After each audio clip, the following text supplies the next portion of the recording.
বাগেরহাটের চিতলমারীতে শারদীয় দুর্গোৎসবের প্রস্তুতি চলছে ব্যাপকভাবে। একটি মন্দিরে ১৫০ শতাধিক প্রতিমা বিগ্রহ তৈরি করে এবার শ্রী শ্রী দুর্গাপূজার আয়োজন করা হয়েছে। আগামী ৯ অক্টোবর থেকে শ্রী শ্রী দুর্গোৎসব শুরু হবে বলে আয়োজকরা জানান। মন্দির কমিটি দুর্গাপূজার নিরাপত্তার জন্য সরকারের দৃষ্টি আকর্ষণ করেছেন।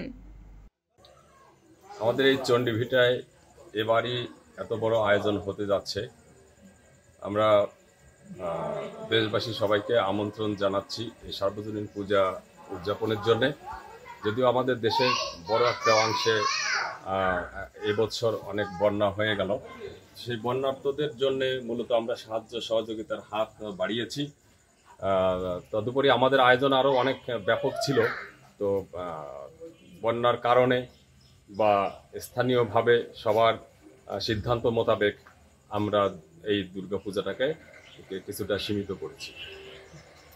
মন্দির কমিটি জানান, দুর্গা প্রতিমা সহ ১৫১টি বিগ্রহ তৈরি করেছে চণ্ডীভিটা সার্বজনীন দুর্গা মন্দির কর্তৃপক্ষ। শারদীয় দুর্গোৎসবের অনুষ্ঠানের ব্যাপক প্রস্তুতি থাকলেও বাংলাদেশের চলমান বন্যা পরিস্থিতির কারণে আয়োজন কমাতে হচ্ছে বলে জানান তারা।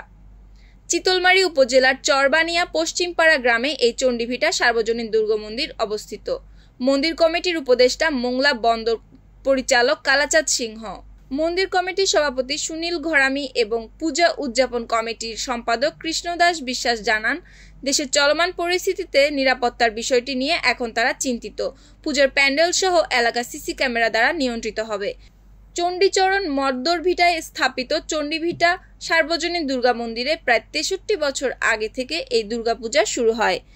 বাগেরহাটের ৭১-এর মুক্তাঞ্চল খ্যাত চিতলমারীর ১০ মহল এলাকায় এই মন্দিরের অবস্থান। নিউজ ডেস্ক, সুপ্তি রায়, ভোরের আকাশ।